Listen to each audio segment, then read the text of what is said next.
What's up, sports fans, and welcome back to Warriors Den for the conference championship picks. And as always, we're joined here by Marcus. So, hello, Marcus. Hello. How are you doing? I am doing just great. It's Friday. Great, that's right. Yes, it is Friday. It's always a good thing when it's a Friday. So, real quick before we do get started into the picks and discussing some things, those of you watching, you'll notice my whiteboard says R.I.P. Hank Aaron. Terrible news today. The legend, the baseball legend, and in my personal opinion, the greatest slugger of all time and the true home run king, Hank Aaron, passed away today at the age of 86. So I was really unfortunate to hear, and it seems like a lot of baseball legends have been passing away over the last couple of months, and I'd like it to stop. So yeah, I didn't even know he was like sick, or maybe he wasn't. Maybe it was sudden. I guess I'm not sure. I didn't really look into it, but yeah, had it been sudden, because I didn't hear anything either. Came out of nowhere. Yeah, it did. So, but yeah, so we'll be thinking, praying for his family, and yeah, just a sad day for the baseball world and just the sports world in general. He was a true legend, and he really paved the way for the future of the game of baseball. So. Yep, totally agree with you on the true home run king as well. And I actually do like Barry Bonds, but there's something about Hank Aaron. He's the guy that I think of when I think of home runs. Definitely, yeah, definitely. He did it the right way. All right, so then on to the football picks for this week. So just a quick recap of last week. Marcus finally enjoyed his own perfect weekend, going 4-0. Did you even realize that? No, I don't think I did. I kind of just wait for the updates on our calls. I just take life as it comes. Well, congratulations. You had your 4-0 weekend. Technically, I went 3-1, but because of the whole, Chiefs line thing, because, the Chiefs ended up winning only by 5. Oh, yes, of course. Which is Harrison Butker's fault, because they should have won by 8. Or actually 9. That should have been 9, because he missed an extra point and a field goal. So they should have won by 9. But whatever. So technically I went 3-1, but I went 2-2 because we were going off the line. So that brings you 1 game behind me. We got 3 games left here to pick. So it's coming down to the wire here. So obviously next week is the Pro Bowl. So we're not going to we don't have any show next week. There's just 1 more left after this for the Super Bowl. So we'll take the week off next week, and the Pro Bowl, whatever it is this year, what's players playing Madden against each other, I think. So, I mean, jeez, yeah, I have no idea. I might turn in for some of that. That might be interesting to see some guys play against each other in Madden, but otherwise, I'd hardly ever really pay attention to Pro Bowl anyways, maybe a quarter or 2, but. This honestly might be more interesting than the actual Pro Bowl, so I probably will watch this. You're not wrong on that. That is true, actually. So, yeah, so all right. So let's go ahead and jump into it here. So we'll start with the first game that we played on Sunday, which is the Green Bay Packers and the Tampa Bay Buccaneers. So Battle of the Bays. Rodgers finally gets his wish and gets to play a conference championship game at home in Lambeau. And us football fans get our wish, and we finally get a Brady versus Rodgers playoff game. Since the Packers and Patriots never met each other in the Super Bowl, but here we are. We get in the conference championship. So I'm really looking forward to finally seeing these 2 legendary quarterbacks square off in the playoffs. For sure. And it's kind of interesting, like when I heard that stat that he'd never played a home conference championship game, I figured he played 1 before at least, but that's kind of an interesting stat, I guess. I would have figured he would have already had one, but yeah, obviously not. I would have thought so too, but yeah, I mean, because when they won the Super Bowl, they were the 6th seed, so they went on that run as a wild card. They never had a home game even that year. And so maybe it'll be different for them because they've played in, since their Super Bowl, they've played in 3 or 4 conference championships, and they've lost all of them. So being at home should make a difference for them because there's something about playing at Lambeau in January, especially when Aaron Rodgers is under center. So that's something to definitely take into consideration with this pick. With that, the Buccaneers. Go ahead. No, you go ahead. So the Buccaneers, they are coming in hot. They've been playing some really good football the last month or 2. But the Packers on the other side, they're coming in probably even hotter, honestly. They've been just dominating too. And look what they did against the Rams, #1 defense last week.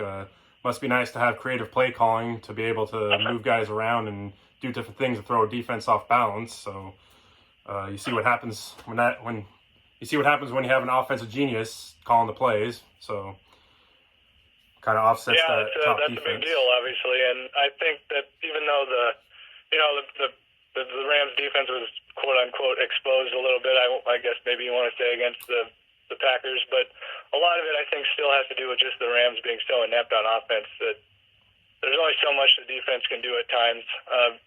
And then we were talking about Lambeau Field in December in a conference championship game. I will say that maybe one team that won't get fazed by that is a veteran Tom Brady led team. They got a lot of veterans on his team, a lot of players that have been around a while, and Mr. Brady at the helm. I don't know if they'll get fazed by that or not, but sometimes maybe it's impossible not to be fazed by it, at least initially, because I'm sure it'll be pretty loud for however many people they let in there, and players aren't really used to loud crowds this year, I would say. So who knows how that'll affect them right off the beginning.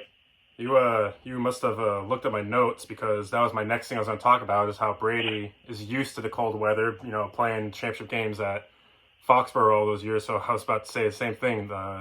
He probably won't be phased, but even still, that it's the defense that is what I'm looking at for me, because the defense, they're young, they haven't really been in a situation, So for me, that defense, I think, is where the fact of cold weather and Aaron Rodgers and Lambeau will come into play. But yeah, like I said, Tom Brady, he's not going to be fazed by it. He played all those years in Foxborough in the playoffs and conference championship. So if there is, like I said, if there is one quarterback who can handle it and keep up with Rodgers in a game like this, it is Tom Brady. I'm definitely worried about their secondary, the Buccaneers secondary specifically. Yeah. I think with Sue and Jason Pierre-Paul on the line, even though I think Pierre-Paul was limited in practice. And Vita Vea's coming back too. Okay, yeah. And then they got, Levante David at linebacker. They got a pretty solid and pretty veteran front seven, but then the secondary is a little iffy besides Antoine Winfield Jr., and I believe he's a rookie, and he's also injured. So he is. I didn't know that. Yeah, I assume he's going to play. He's just limited in practice. Usually when players are limited, they play, but, you never know. And obviously he's a little nicked up at the very least. And, they don't have anybody that's going to be able to cover Adams. That's just the fact of the matter right there. I think we saw it last week. Even Jalen Ramsey can't. So if Jalen Ramsey can't cover him, nobody can cover him. Correct. And unless they get just major pressure in Rodgers' face all day long, Adams could near 150, 200 yards pretty easily in this game. Yeah. And he's got to shut down the run. They could do that. They could get some pressure on him, though, because remember, Bakhtiari, they are missing their left tackle. So, that could happen. They could get that pressure on Rodgers. Although I would say that offensive line held up pretty great last week, which is just crazy. I thought for sure they were going to have problems with that Rams defensive line, but I didn't really ever notice that being an issue. I think a lot of that's credit to Aaron Donald's injury. Like I figured coming in, playing in cold weather like that with torn rib cartilage, you're not going to be able to do much. So I totally agree, and I said this when Staley was hired by the Chargers. I feel like the Chargers hired Aaron Donald, but they're not getting Aaron Donald. I'm not sure how good that guy really is. Aaron Donald is a defense maker, and I don't know.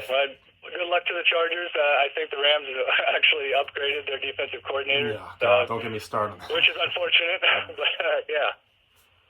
Yeah, I do have to agree with you there. I think the Chargers should have gone offensive-minded for the coach with Justin Herbert, so I think that's a mistake for them, but we'll see. Oh, well. But yeah, you're right. They could get pressure, but that offensive line held up pretty good last week. So I'm not exactly sure.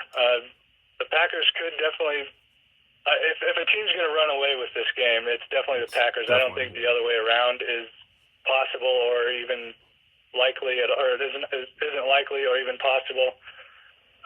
But I could definitely see the Packers getting out to a big lead, and then the Buccaneers chipping away at it, though, and I kind of think that might be what happens to start the game. Maybe not, big as in 7 to 10 points pretty quick. Yeah, for sure.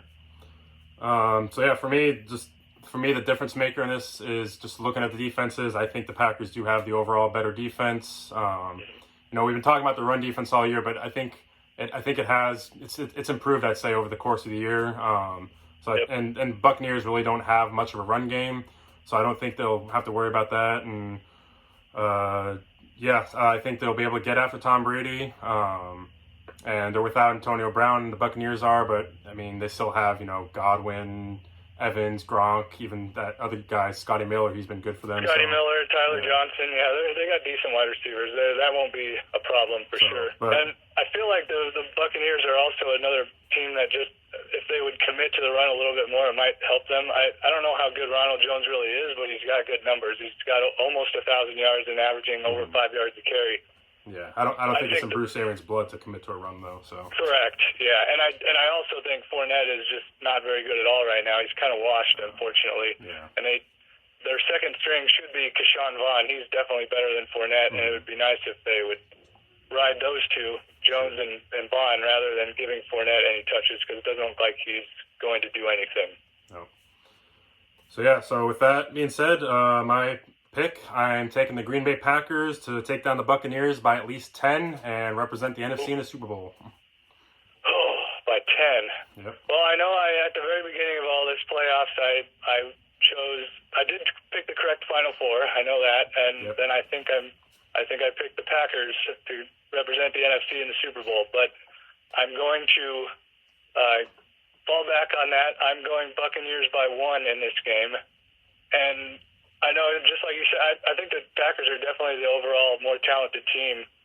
Sometimes in the playoffs, though, you throw out some of the matchups and the analysis, and it's just it comes down to who wants it more. And sometimes it's just and the Packers are going to want this just as much as the Buccaneers, clearly. But sometimes there's just immeasurables in the playoffs. You have no idea what's going to happen, and I'm just going with the Bucs in this one. I'm going with Old Man Brady and Gronk to rekindle some New England magic in this one. All right. Buccaneers by 1. Well, that defends your argument there. I mean, you got Tom Brady on the other side, and anything is possible. So. Correct. All right. So now taking it over to the AFC side with the matchup I've been looking forward to for months now. I'd say. I think we all saw this conference championship matchup coming. I think for a couple months now. So we got the Buffalo Bills and the Kansas City Chiefs. This is the Bills' first AFC Championship game since '93, so I wasn't even born yet. Well, let me guess. Were you in high school at that point, or 93? I was. Or am I putting too much age on you? I was. Yeah, I'm not that old. I mean, I'm old, but I think I would have been in roughly 3rd grade. Okay, so yeah, I'm way off. Right. Yeah. 3rd grade. So yeah, so a lot has changed since then, I'd say. This matchup, Mahomes versus Allen, this could possibly be the next Brady versus Manning matchup style of matchup. Yep. For the next 10, 15 years. I don't really see either quarterback going anywhere for a while. Josh Allen is going to get paid soon, possibly after this season, especially if they win a Super Bowl. He's going to get bank and probably get more than Mahomes, I'd say. Mahomes, gosh, if this was the middle of the season, I'm pretty sure he'd be out for at least a week or two. Yep. Because that did not look good last week. But the toe more than anything, almost. Yeah, but he's playing, I guess. I mean, he said he's playing. I read something that the doctors still have to officially clear him, but according to himself, he's playing, which I hope he would play. First off, Colin Cowherd, I have to say, is absolutely insane and a nutcase. That's the stupidest thing I've ever heard in my life, quite honestly. For even suggesting to push back a conference championship game just because a star quarterback is out. Like, that's why you have backups. Like, that was an absolute nutcase of a statement from Colin Cowherd. I'm not sure I've heard a worse sports take in the history of sports takes, and that's kind of saying something. That really is saying something. It's saying something that it wasn't Skip Bayless who said something that stupid. But yeah, so Mahomes is playing. Hopefully he knows what he's doing. He's not going to risk the future of his career with anything, because I heard too, not just possible concussion, but like some sort of maybe like stinger in his neck. So he's got to be careful with that. Yeah. With that being said, the Chiefs should not be running any kind of running plays with him. Like the play he got hurt on was absolutely unnecessary play to even run.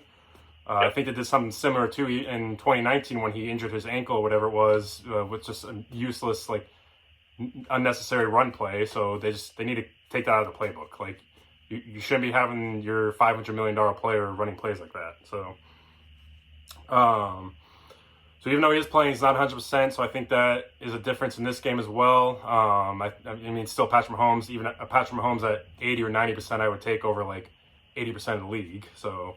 Yeah. What I think is going to come back and haunt the Chiefs in this game is the lack of run game or the lack of commitment to run game.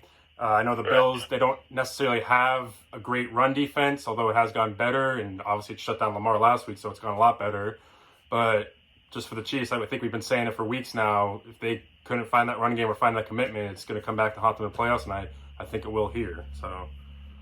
Yeah, I totally agree, and especially with Mahomes being a little hobbled, they won't. I don't know if they're going to have that to lean back on, even if they want to. I don't know that they can. I guess maybe they can.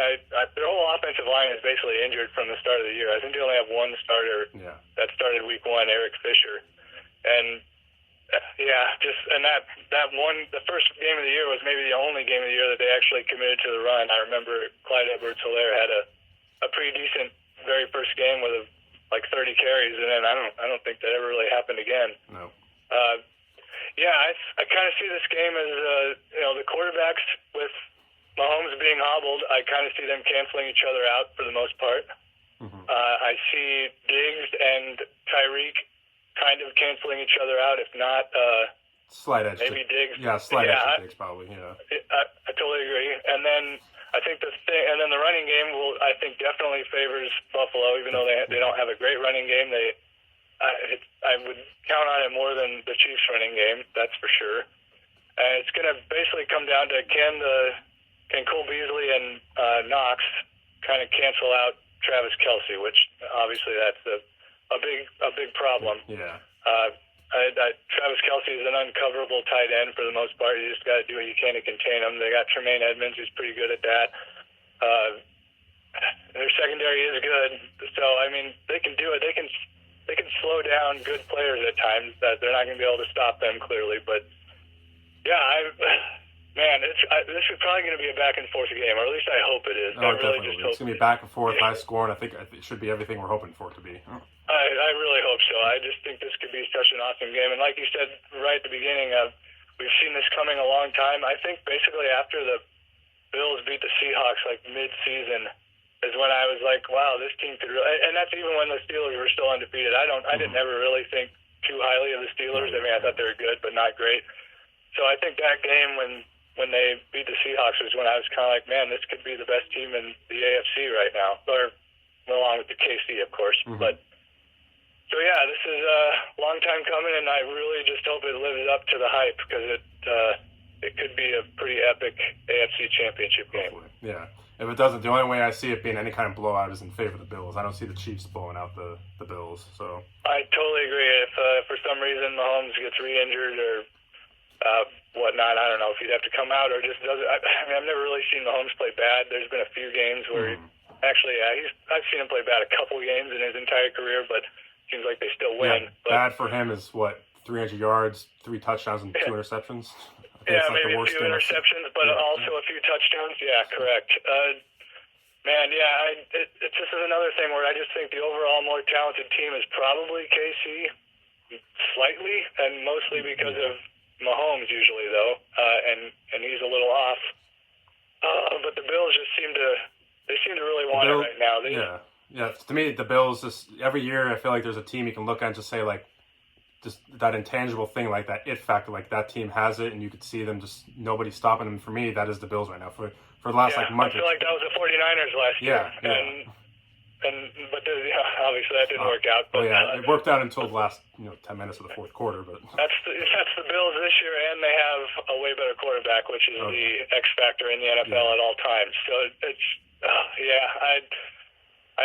that's why. It should be an awesome game. That's all there is to it. I'm really looking forward to it. So I'm taking the Bills by 5. I think it's going to be a Josh Allen game-winning touchdown drive in the final minutes. Ooh, I got Bills by 3. I didn't think about how it would end. I'm going to do you one better.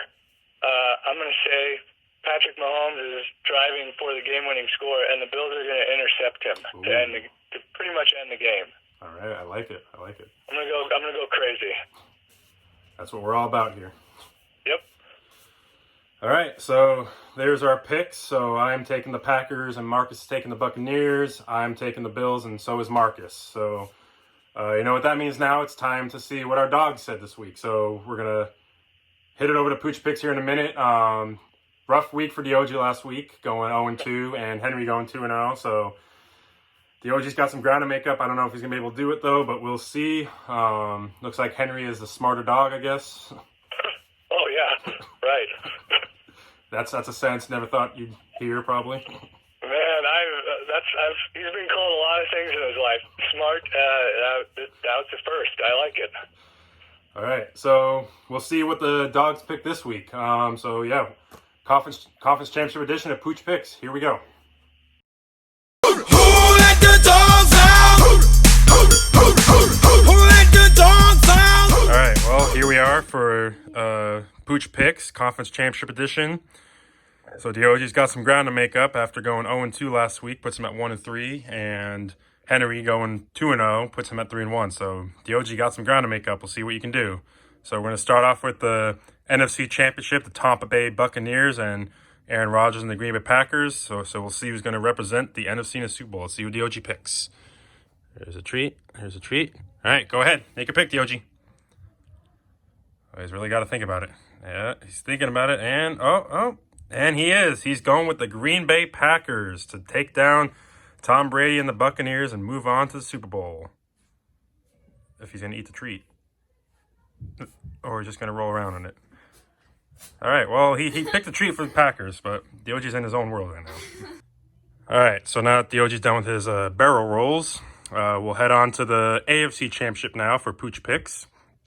So we got the Buffalo Bills taking on the Kansas City Chiefs. Hopefully Patrick Mahomes is healthy and able to play in this game. It should be a high-scoring, fun game to watch. So you're going to see a different treat laid down this time. I've had some behind-the-scenes drama here with the OG, so it's going to be another... Hey, I didn't say go yet. Get back there. Get back. Get back. Get back.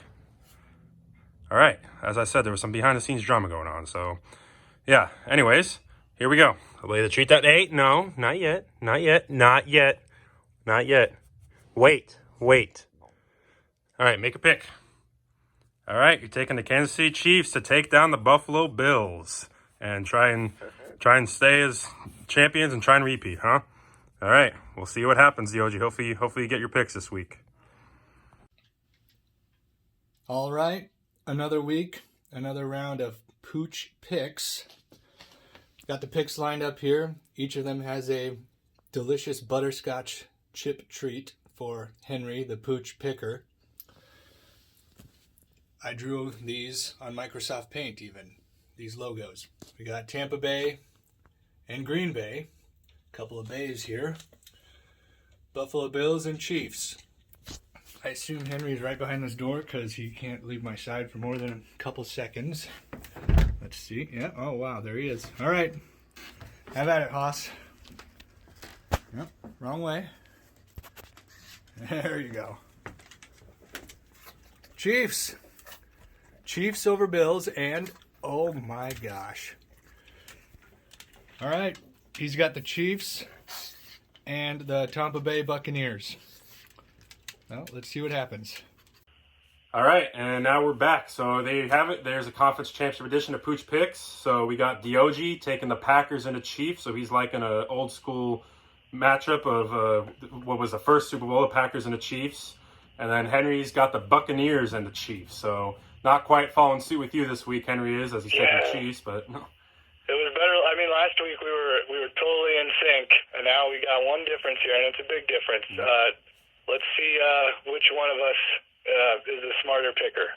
We'll have to see. So DOG and Henry, they only have one difference this week compared to the two they had the last couple of weeks. So if if DOG hits on the Packers, I guess he would be up by one then on Henry, or be down by one on Henry, and then hopefully we go down to the Super Bowl. Yeah, we'll come down to the Super Bowl. If we tie, we have to figure out a tiebreaker for the dogs. So that would be nice. I think it would only be fitting. It definitely would. And of course, we can't ignore that awesome artwork by Marcus on the on those picks. Some awesome add artwork some spice to the video, a little bit of spice, just a little. And I don't know if you noticed, I was articulating as best as I can. I was really deliberate with my words because first week I screwed up the camera. Second week I dropped a bad word. So I tried to be very on point in this one. Well, hey, third time's a charm because it worked out great. Exactly. I don't know what DOG's problem was, though, because you saw him there rolling around on the street after the first pick, and then it took me about 5 or 6 tries for the Chiefs and Bills game. Had to get a different treat and switch it up, and he was all over it and wouldn't sit still. So becoming a little bit of a diva, it seems like. So I think the celebrity status is going to his head now. I mean, I'll show you next week. I could put broccoli on these things, and he's going to eat them. And I'm going to do that next week. He just gave me a good idea. So that's what we're doing. So you're going to torture Henry with some vegetables. 2 weeks from now, sorry. But yes, I am. Well, you're going to make Henry kind of like Kevin from The Office, eat the broccoli? I just watched that one a couple days ago. Yes, I am. Classic. All right, well, there you have it. So there's the Pooch pick. So Diogi taking the Packers and Chiefs, and Henry taking the Bucks and Chiefs. All right, so before we go, we're just going to, I guess, update some stuff real quick on our own team. So, Marcus, your Niners now have kind of a new coaching staff, some new coordinators and whatnot. So, a little bit. Yeah, why don't you tell us about that? Yeah, I think, losing Robert Saleh is a pretty big deal. I love the guy. He was pretty awesome. And I think we made out as good as we possibly can by losing him and him taking Mike LaFleur, our passing game coordinator, to be his offensive coordinator. And he also took our offensive line coach, John Benton, which I don't necessarily care about that one so much. We have a guy, I think Jeff Forrester is his name, is our backup offensive lineman coach, who was the offensive line coach in Washington when Trent Williams was there. So I mean, he's been an offensive line coach before. I'm not too worried about that. I'm definitely super excited that we kept Mike McDaniel. He was our run game coordinator. We actually didn't have an offensive coordinator. So in order to keep him, we basically had to promote him to offensive coordinator, give him the title, give him the raise, and he's going to stay here, and that's great because I think he's a genius when it comes to the run game, and Kyle Shanahan can hammer down the pass game. I'm not worried about that either. And I honestly think with defensive coordinator, even though Rob Saleh he's a stud and he's a really great motivator, his X's and O's, his adjustments at times were very highly questionable, I would say. But we're promoting D'Amico Ryans, who was our middle linebacker coach, to defensive coordinator. And there were also, I mean, if we wouldn't have promoted him, he would have been gone to a defensive coordinator to another team this year too. So I don't know that, I'm not even so sure we didn't upgrade a defensive coordinator. Obviously, that's a very tall task, and it sounds crazy right now because Rob Saleh just got a head coaching job and has done a great job for 3 years. But yeah, I'm pretty happy with the coaching staff right now. And also unsung, we kept Adam Peters, he was a VP of player personnel. He did some GM jobs, and we kept him. Overall, I'm super happy with what we got coming back, and now we just got to stay healthy and draft well. And who knows, maybe you might have a shiny new quarterback next year by the name of Deshaun Watson. Oh, that would be absolutely insane. We've talked about it before. Him and Christian McCaffrey. I don't know it's hard to choose between the two. They've always been my favorite players that aren't 49ers, and he's an elite quarterback. It would be absolutely nuts if Shanahan had him to work with. Yeah. I think we got really good weapons in the passing and running game, regardless of what people think. I love the wide receivers. Kittle's a stud. Obviously, we got a stable of running backs that are all coming back. Man, Deshaun Watson would just have a field day here. I really think. Yeah, that would be my worst nightmare. Man, I think it's highly unlikely. I think it's mostly more likely going to be a team like the Jets or the Dolphins. But man, if that did happen, I'd say the NFC West would need to be a little worried. That's for sure. Very worried, yeah. Yeah, I think it's. If I had to pick right now, I'd say Miami probably is the top spot. They've got the first round picks. They can give the Texans back their own first round pick that they traded. And swap quarterbacks. I've heard that as a possibility. So for me, Miami's the top spot. I do think, as much as I hate saying this, I do think the Niners would probably be the second spot. And then my sleeper is going to be the Panthers. Yep, I can see that. Yep. He does have a no trade clause though, so he'd have to want to go there. It would be a thing that he'd have to waive. So I don't know if if he wants to win, does he think the Panthers are ready to win? I think they're pretty close. Pair up with the best honestly. running back in the game. Yeah, I think they're super close. Definitely. They just hired a whole new coaching staff last year. They kind of did a quick rebuild. They got a lot of talent, and they're a team that I could see surprising next year, even with Teddy Bridgewater. So. Yeah, I like I said, I know I think he wants to go to Miami, so that's why I think it would be Miami would be the top spot for him to go. If that happens, then Miami suddenly becomes the top team in the AFC probably. So. I would say they're definitely top three, along with the Bills and the Chiefs. So, all right. So there's the Niners side. So I guess real quick, not much really to talk about the Seahawks offense coordinator search, other than they are kind of being stupid right now in the fact that I heard that they were contacting Adam Gase, and all I have to say is, do you want to waste the trade you made for Jamal Adams? Because if we were to actually bring Adam Gase to be offensive coordinator, you think Jamal Adams is going to want to stay here? So I don't even understand why that was even a possibility, even a thought to contact him. I don't even know. So I'm just going to move on from that and hope that doesn't happen, because if they hire Adam Gase, I don't even know if I'm going to pay attention in season next year. That would just piss me off. So it'd be pretty bad. I'm not going to lie. I'm sure you don't want to hear it, but I would love that. Yeah, of course you would love that. Doug Peterson was another name floated around, but that's not going to happen, thankfully, because I know he wants to take a year off. So for me, it's just still Anthony Lynn is probably the top choice, but then also the Chiefs quarterbacks coach, Mike Kafka, I believe his name, Kafka, yeah. Yeah, I'd like to see him too, but I think this is where it gets tricky. I think it depends on what happens with Bieniemy, or is it Bieniemy? I don't know. Bieniemy, for sure. Sure. I think it depends what happens to him, because I'm shocked he hasn't gotten a job yet, and what is it? The Texans is the only spot that's open, I think, still, and nobody wants to go there. So if he stays as offense if he stays as offense coordinator in Kansas City, then Kafka could be a real possibility of looking maybe get himself a coordinator position. So I think that'd be awesome to try and get Kafka out of there. But yeah, for me, it's still just Anthony Lynn would be a top choice, or Kafka, or I'd settle for Pep Hamilton too. But stay away from Gase, stay away from Peterson, stay away from all of that. So. Yeah, I think you couldn't go wrong with Anthony Lynn myself. I know the Kafka thing is intriguing and everything, but he's still an unknown, and Andy Reid calls all his own plays. You don't know how deserving or quote-unquote good he really is. I don't know. I mean, I don't want you to get a good offensive coordinator, obviously, but I don't know. There's something about Anthony Lynn. I like him. I think he's kind of well-rounded, and he likes the pass and the run. I think he fits. He fits be a little Seattle bit of a stabilizing force for you as well. Yeah, I think he would fit perfectly here. So yeah.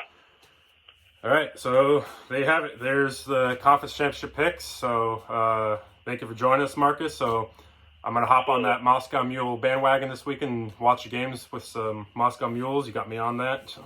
Yeah, have you tried one yet? I have not tried one yet. I'm saving it for Sunday. I'm gonna make it on Sunday. Got the mugs and everything. All right, now just remember what I said though. I think if you got Sprite, you do half Sprite, half ginger beer, maybe even 60-40 Sprite.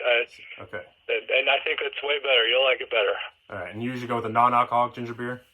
Yeah, I mean that's the most common. I've actually never tried an alcoholic ginger beer. So. Okay. Well, yeah, I look forward to trying that on Sunday. So. All right, well... Don't get too hooked, because they'll get you. I can imagine. All right, well, I guess I'll talk to you then in a couple weeks, since we're off next week. So we'll be back for the Super Bowl and the final show of the picks. Oh, man, I don't know what I'm going to do next week, and then I don't know what I'm going to do after the season's over. This is my life. I live for it. Well, hey, you can come on the Going Yard episodes, talk some baseball. I'm in. All right. Well, you take care, and I'll talk to you in a couple weeks, son. Absolutely. Always a pleasure. You too. Bye. Bye. All right. So there we have it. So conference championship weekend, always a fun weekend. It'd be better if, our teams be playing in it, but it is what it is. Hopefully we can be back there soon. But yeah, I'm really looking forward to that Chiefs-Bills game. That should be a fun one. So hopefully that one doesn't let us down. So yeah. So like I said, see y'all in a couple weeks. We'll be off next week, and we'll be back for the Super Bowl the following week. That should be a fun show. So please like and share the video, hit the subscribe button, and yes, still, go Hawks.